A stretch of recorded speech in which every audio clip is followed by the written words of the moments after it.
মধুর অনেকগুলো উপকারিতা আছে।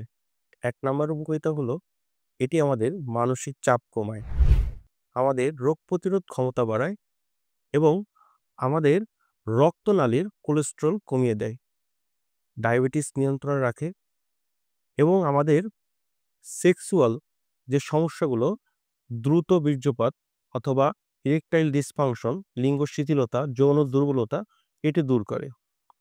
এটি ত্বকের জন্য অনেক উপকারী।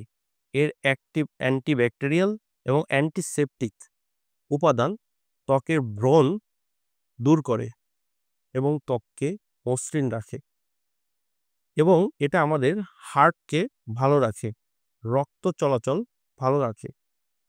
তাই দৈনিক আপনি যদি ১ চামচ মধু এবং ১ চামচ লেবু যদি ১ গ্লাস কুসুম গরম পানিতে গুলিয়ে খান, এটি আপনার এই উপকারিতাগুলো অনেক পরিমাণ বৃদ্ধি করবে এবং আপনি আপনার যে যৌন দুর্বলতা বলেন, ত্বকের সমস্যা বলেন এবং আপনার রক্তনালীর সমস্যা সবকিছু আপনাকে দূর করে দেবে এবং এটার আরেকটা গুণাগুণ আছে সেটি